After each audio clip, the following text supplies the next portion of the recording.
we go. All right. Well, first thing is I got to realize that this is being recorded. So whether there's anybody in here or not, I am.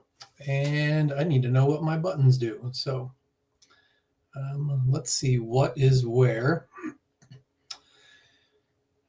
Using StreamYard to get on the LinkedIn Live, first lesson I learned was realizing that it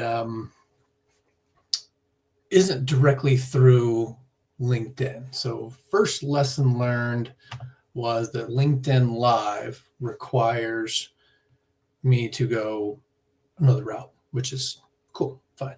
Got it.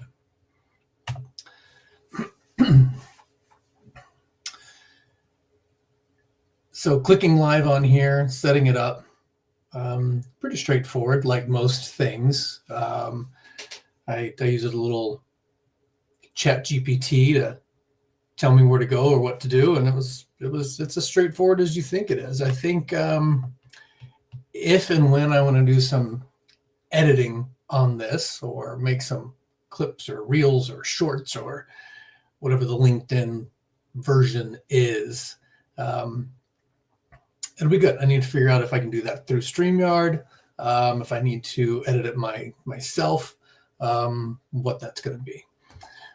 So be quite interesting. It also feels very much like I'm talking to myself, which is odd because usually I'm talking to myself in my head. I don't normally talk to myself out loud. At least I don't think that I do. Perhaps I do. Perhaps on a long drive, I am talking to myself. But I guess you wouldn't know. I don't think so. So we'll see. So this is definitely me feeling like I'm talking to myself. And that's absolutely something I've got to get used to. Talking to the screen, looking at the camera, not looking at all the other things that I think that I need or have. I could always do that. Add some light. Go through some variations. Let's see what. I have no idea. I have no idea what's going to work best. So we'll figure it out. We'll figure it out. We're here to join the masses who have their podcast, their recording, whatever they have going on. So done podcasts before, been on podcasts. Mr. O.D. Lusk, Mr. Podcast himself has introduced me to that world. We did some 6 seasons of Omi D Learns with more or less. That was an incredible adventure. Not opposed to doing more if and when. New adventures underway. So getting that figured out. So this is not a podcast. I'm Leslie Wootton, and I'm excited to share my thoughts and views and perspectives on just about everything. Largely, this is going to be hospitality focused, business focused, things that are arguably appropriate for LinkedIn. I know I read a lot of this isn't LinkedIn content or this. I'm like, man, people can post whatever they want. The content's going to turn into what they need it to. One of my favorite posts, one of the posts that I made talking about you can post whatever you want on LinkedIn. Don't blame anyone but yourself when your comments, your posts, your replies, everything on your LinkedIn are why you don't get a job. It absolutely is true that somebody's going to look at your LinkedIn. They're going to look at what you've got going on. And if you're job hunting, pay attention to what you like and what you comment and what you're saying, because that matters. And in that comment or in that post that I made, where, some people are saying, well, they're allowed to say whatever they want. I wholeheartedly agree. They're allowed to say whatever they want. But the fact that they're openly, publicly saying that, somebody's looking for somebody to join their team or join their leadership team, that's just telling them that, okay, if you're willing to talk about that publicly with people that you don't know in comments, what are you going to say to our team? What kind of culture are you going to create? You're willing to just have these conversations that are controversial, whether we agree or not. The fact that you're willing to have these conversations openly and honestly, and I say honestly because usually it's direct and not taking anybody's perspective into consideration on at least the topics that I'm thinking about, the ones that wouldn't get you a job. And is that fair? Absolutely. Because that business owner, that manager, that hiring manager has to consider, who am I bringing into the mix? And why would I want them here if not only is that their perspective, but they just are actively talking about it? Let's talk about teamwork. Let's talk about team building. Let's talk about business engagement. Let's talk about ROI. And so that being said, that being front of mind for me, those are the topics that I want to go through. So this is just me sitting here, joining the millions of people who have decided to do something online. They've started videos. They've got their pets in there. They've got their books in the background. I think all that's on there on mine. Look through that. So is this a video? Is this a series that we've got coming on? Is this going to be a thought dump? Just me talking to this tiny little camera on my desk? We'll see. Whatever it turns into, I'm super curious about that. Very interested. I didn't launch this because I've got a plan. I don't. It's not a new insight. I'm not the first to try to do this. So definitely seeing people talk and seeing people join podcasts, seeing some weekly recaps and things that are truly actually inspiring for me to see that somebody's putting themselves out there and going for it. I think those are the things that are guiding me. So it's not complete blank slate because the process is really out there. People see how to do it. There's buttons on LinkedIn that you can go live. It's not some bright idea of my own. That being said, I don't have a plan. I just wanted to follow through, almost like a New Year's resolution that, hey, let's do this. So I've got thoughts. I've got thoughts about leadership, business insights, AI, the old the buzzword of 2025. Lots of thoughts on AI. We're going to go through quite a bit of that almost every day. Operations, hospitality, dysfunction, people. Paul and I have a company that's very much people first. And if you get to know us, we start with people first because we mean it. And underlining anything that's people first is always the business focus. I think whether you have a company with 2 people in it or 2,000 people in it, or more people than you know that changes every day, you still have to be people first because that's going to ultimately be the business engagement and ROI that you seek. So happy to get into that, talk about that on an episode. And I think a lot of this is going to be kind of my soapbox, if you will, which is, I mean, it's mine. Let's do it. This is not a podcast. I'm Leslie Wootton, and I'm excited to talk about my feelings and my perspective. So here I am. Maybe this becomes something. Maybe this flops by episode 3, and I'm here for it. We'll find out together. We'll figure out what happens here. It's just me. I'm pushing record on a button, and we're going to see what happens there. Largely, some topics that we'll be going through are almost always going to start with leadership in business, leadership on a team. I love some of the memes that are out there. The leadership is a mindset. Leadership's not a job title. Fantastic. I think some of the memes out there. There's one. There's one that absolutely is amusing to me when people love it or appreciate it, because it is an image of maybe a ruler or whoever it is sitting back and they're watching people do work, and it's going, not leadership. And then they have another one where that leader is in front of the pack helping pull, and they go, that's a leader. I'm like, no, they're in the lead. They're leading like a a race runner who's in front. They're in front. They're leading. Sure. That is a version of leadership.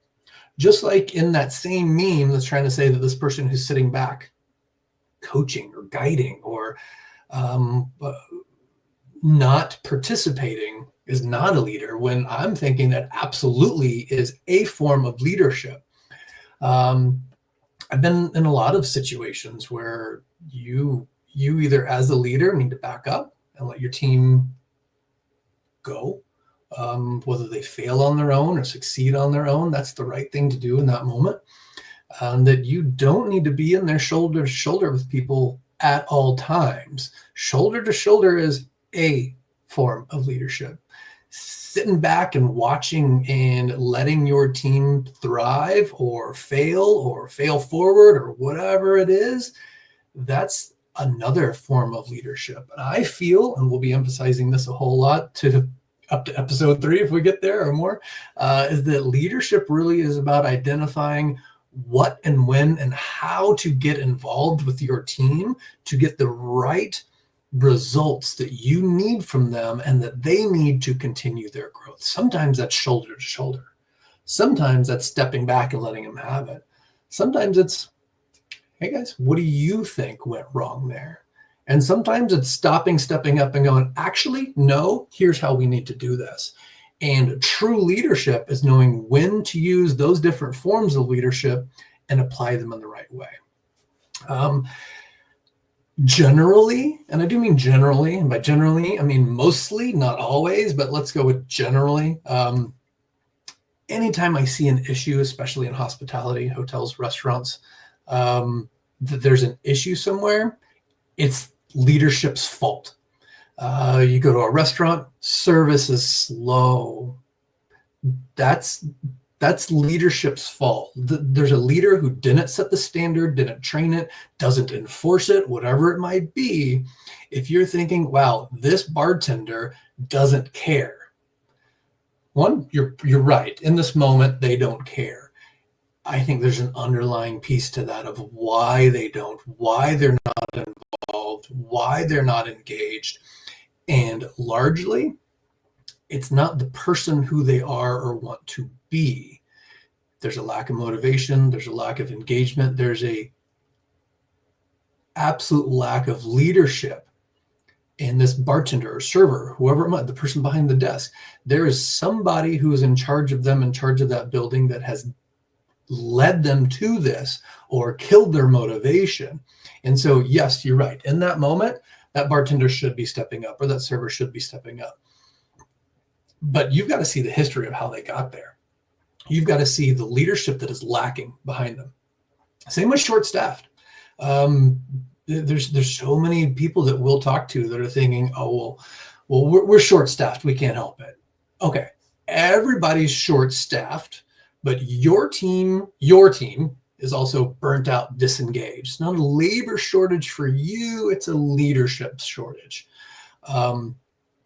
There are groups now, hotels, restaurants, that have thriving teams that have been there for decades, who are still engaged, who follow the leadership that they have, who are held accountable for bringing hospitality to the table.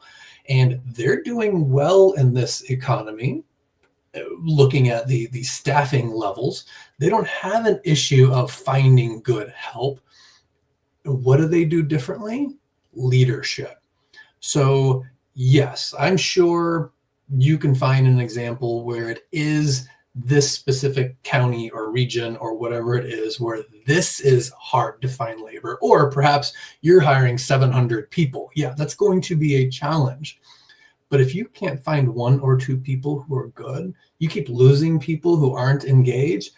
Let's talk and see if you have the ability to aim your high-powered identification at yourself and see if you can actually recognize that it's you or your team, or perhaps you've got the wrong manager in place, that you've had the wrong manager in place for so long that you've got a team around you that isn't interested. and you're just blaming everyone that you hire. It's always fun when I read job descriptions that say, if you're not willing to do this or this or this, don't bother applying. I'm like, do you know who's not going to bother applying? Good people who don't want to work for managers like that. So another one, let's continue to blame leadership, because we're gonna stay there quite a bit. Your culture's broken. You can go out and do another employee survey if you want, find out what's going on, and send everybody an email and see if you can get 85% of your team to give feedback on what's broken or what they want. Or you can walk the floor, go look around, get engaged, talk to the people who are speaking up, talk to the people who stopped speaking up. If you're thinking, wow, they used to be so good, you cannot convince me that they've wholly changed as a person. A bad day, sure, but if they used to be engaged and participating, something has happened within your four walls, your culture, that has stopped them from participating. Silence is a symptom, not the problem. And a leader is going to recognize when something feels off, and a leader is going to be the one who knows how to get involved and get that change, not just blame an entire generation. Because it's not that nobody wants to work anymore. It's that nobody wants to work there. So if you want a culture, you have to show culture.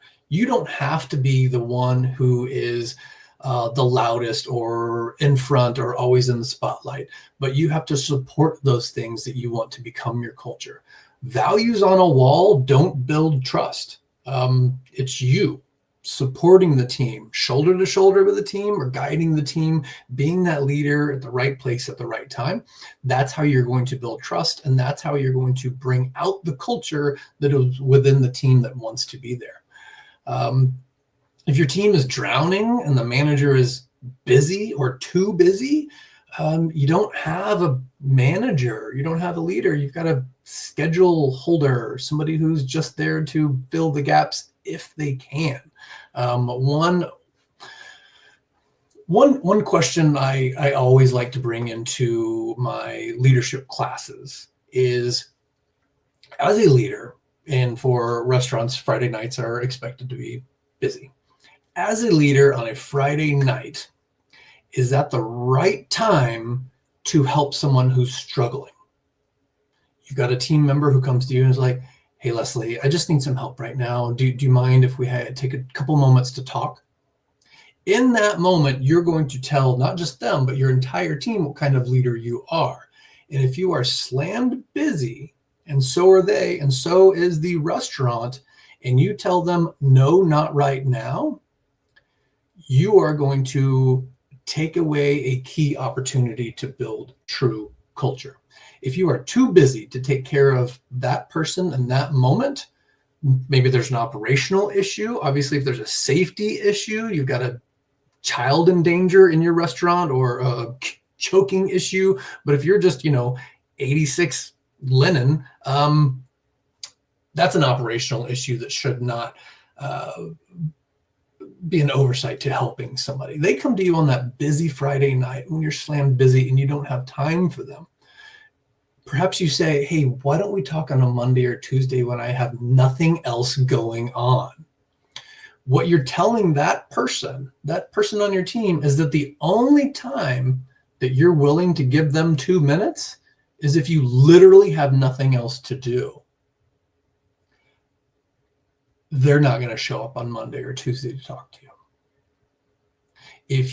When you have so many things going on, when there's so many fires going on, you've got a team member that comes to you and says, hey, Leslie, I need 2 minutes of your time. If you show them that, absolutely, I'm going to take this moment to listen to you, and I have so much going on, but I'm going to stop, pause, give you my undivided attention, listen to you, hear your problems. Maybe I can't solve it right now, but listening to you is going to build up that trust. And I'm going to do it when, hey, got 100 other things going on, but you know what? This is important. And I'm going to take that 2 minutes. I'm going to listen to you. I'm going to be able to build that trust. Now on Monday or Tuesday when we talk, because now we've got more time to address the issue or the problem, now you know that I am invested and I'm here. So my point on leadership is, if you only are involved when it's convenient to you, you're not building trust. You're not building a culture. You're not building yourself up as a leader. And those team members that could get there, that have the potential or that want to, or that once were, they're no longer interested in being part of the team that you're trying to build or actively not building. Okay, cool. If that's a topic, or if that hits anything that somebody would want to talk about, leave me a comment, DM me, say, hey, let's dive deeper into that. I'm into it. You want to have a drink and argue with me? Fantastic. Let's do that too. You want to give me examples where that's not true? Cool. I get it. Generally, I think that is true. Are there examples where it's not? Of course. I think there's far more examples where leadership dismissing somebody, not having time for somebody, is going to be a negative impact to the culture. And if you want to say, well, what if this was happening and this is happening and they truly don't have time? Well, then they don't have time. Cool. Okay, cool. Your what if scenario wins. Great. You came up with the scenario where a leader doesn't have time for their people and it makes sense. I'm just saying, vast majority of scenarios, that leader needs to find that time. Okay, another big topic that everybody's going to have, and I'm sure I can do an entire episode on this a few times over. AI, artificial intelligence. We're going to go through that. AI is not new. AI is not new. I don't know where some people get the idea of, oh, AI is just a fad. The term AI might be a buzzword this year, but AI, no. If you think that AI is new, if you think that AI is new, you've clearly been in the dark for a lot longer than I could ever calculate. You've been using spell check before you had Wi-Fi. You let your phone finish your texts. Netflix recommends show to you. Your Siri or Alexa is creating your grocery lists.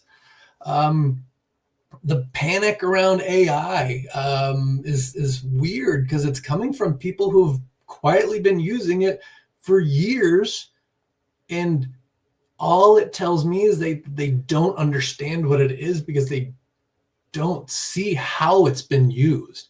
I was in a writer's group. Paul and I have a book coming out, Stove to Strategy.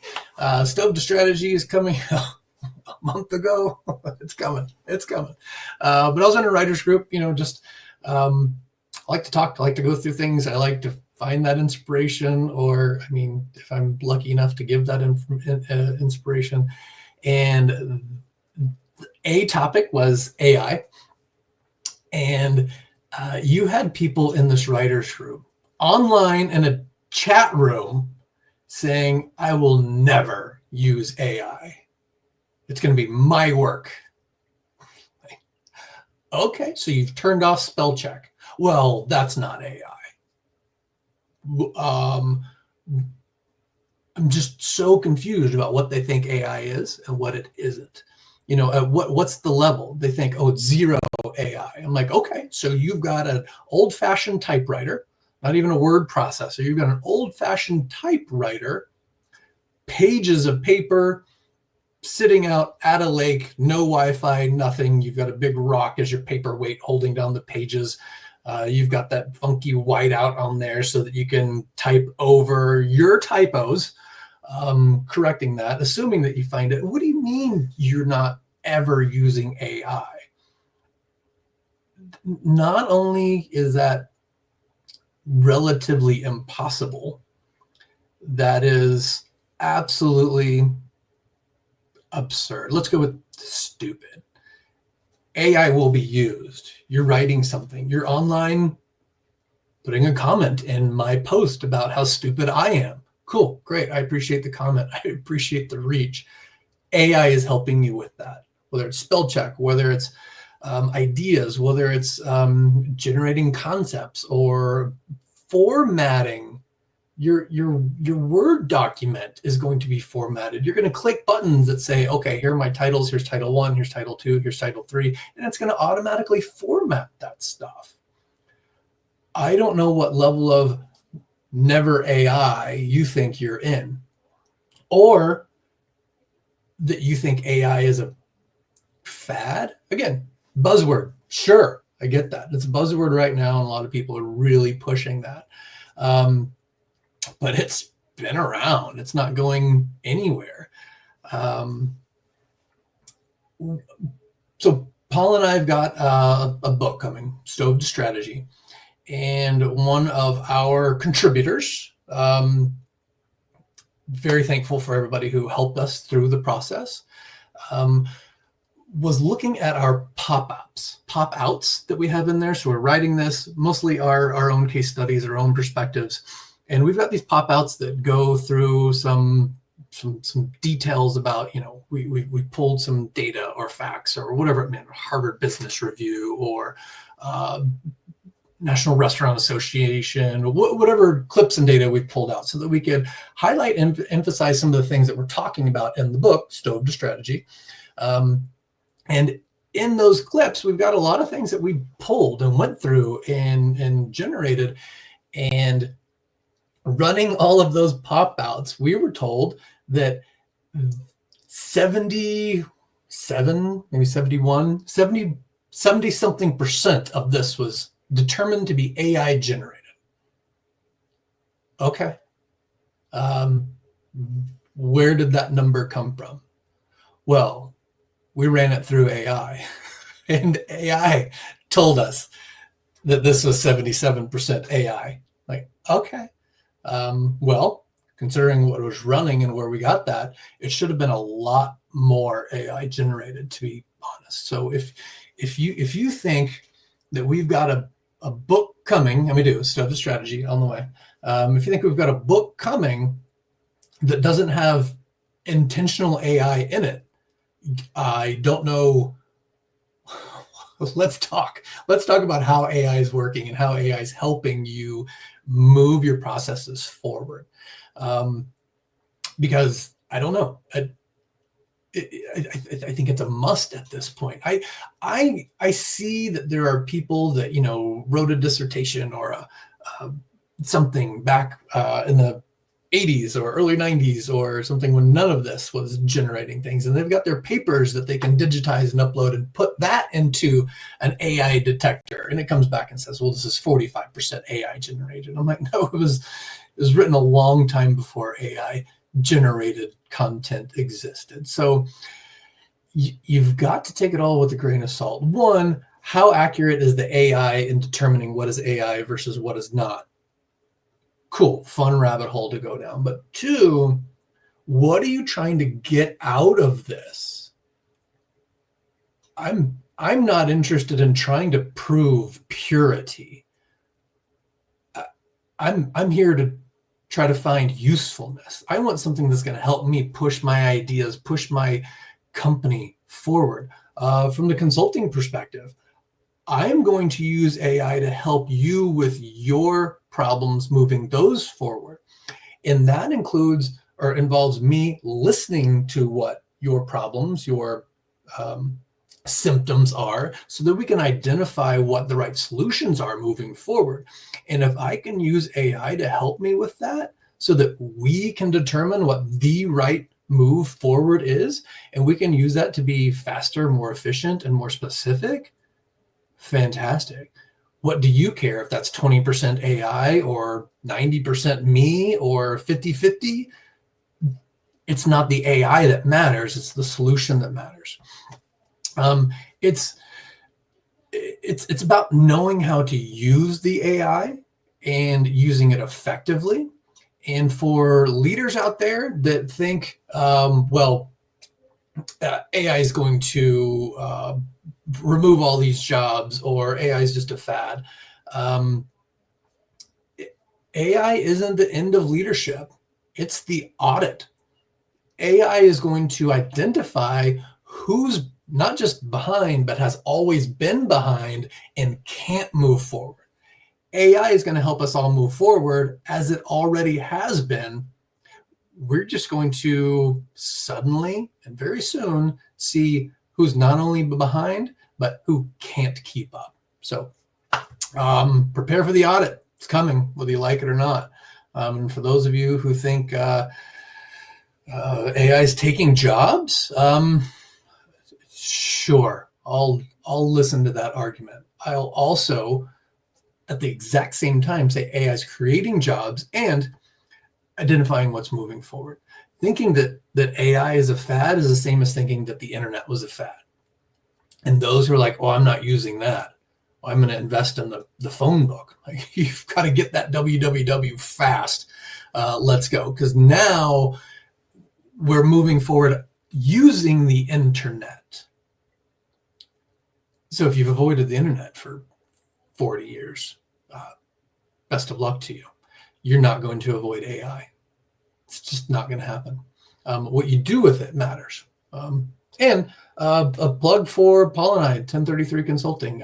That's largely what we're working on these days, is helping business owners, leaders utilize AI in the right ways to move forward, so that you can find the right solution for your company, your operations, and you can find that tool that's going to help you move forward. And maybe you know exactly where you want to get to. Let's map that out, and let's figure out which AI tools are going to get you, because largely what we're identifying is that implementation requires you to have your operations together and defined. You need the right job descriptions, you need the right SOPs all together, because as good as AI is, it's only as good as the data that you're putting into it. You're not going to buy AI or any technology off the shelf, plug and play, and it fixes everything. That's just not the way it's going to work. You need AI for recruiting. You need AI for your HR. You need to make sure that your business operations are in place and ready to go. So anyway, so leadership, AI, something that we're going to be talking about quite a bit. What else would I want to talk about? Again, a lot of things that we see on LinkedIn. Leadership, the idea of micromanaging, it's absolutely something that we'll get into, when you should have it and when you shouldn't. Colleagues of mine that are really into talking about what is missing from leadership training and what's not, we'll go into that. There's times that you should be micromanaging. At the beginning of somebody's career or a new job, new steps, new implementation, new direction for the company, let's get in there and make sure that people feel supported. Get shoulder to shoulder with them, help them out. But you can't continue doing that. At some point, you've got to see how well they fly on their own, assuming that you help them learn to fly along the way. I think we got to talk about culture. We're going to talk about how part of that is building a cult, which sounds terrible, and perhaps it is, but I'm going to go with it. You got to build a cult, but it's not the Kool-Aid kind of cult. It's the we pay you to be here and we make it interesting for you. So it's not built out of fear. It's built out of, teams, loyalty, and true loyalty for a purpose. We're going to talk about technology. Technology is not your problem. I don't care if you've got an outdated applicant tracking system, you've got an old point of sale, that is not your problem. Could you replace that technology and improve some things with modern technology? Absolutely. But it's your communication that sucks. Technology is not your problem. It's your communication. And there's no app that makes people understand bad leadership. If you're not leading your team, no implementation of technology is going to get them where you want them to go. You have to get involved. So we'll talk about technology implementation, very similar to AI implementation. We're going to talk about work-life balance, whether you believe in it or I don't believe in work-life balance. Okay. Go to a happy hour with me, go to dinner with me and my wife. She'll tell you that I'm going to talk about work the whole time. But I have the freedom to do that. I'm not obligated to be in one place versus another unless it's my choice. I think work-life balance is about respecting when somebody's on vacation or when they've got a family issue, or allowing them to speak their mind. Even if you don't take their opinion into account for the next steps, you still listen to their opinion. It means that your work is not ruining your life, and that if something's going on with your life, your work understands it. It's not a strict 40 hours versus 10 hours of play and 36 hours of sleep. That's probably way too few. It's not, a mathematical equation. It's a concept. So we'll talk through that. We're going to talk about retention. If you have retention issues in your company, you have trust issues in your company. People are going to leave their managers. They're not leaving your mission statements. They're not leaving the sign on your wall. They're leaving the management team that's not supporting them. So, all right. So let's see if we can wrap this up. See what happens when I push these buttons to end this. Does it go to LinkedIn? Do I have to then post it? Can I make some shorts? All of that. I'm gonna learn. Maybe I'll do an episode on that. Maybe a year from now I'll teach a class. But right now I'm just learning. We're going through it. So I'm not here to impress anybody. I'm not here to build a brand. I'm here because we've been doing this work for years. I feel confident that I know the difference between talking about business and building one or leading one. And that's what we're going to do, is give some insights and some tips. My perspective, it's going to be raw, unfiltered, hopefully useful for you. One take, one recording, one off, one mic, and very one person, me, pressing post and then seeing what happens. So for those of you who joined me, fantastic. I appreciate you. For those of you who will watch this later, fantastic. I appreciate you. We'll see how it goes. This is not a podcast, and I'm Leslie Wootton. I'm excited to start this and see where it goes. All right. Take it easy. Adios. Bye.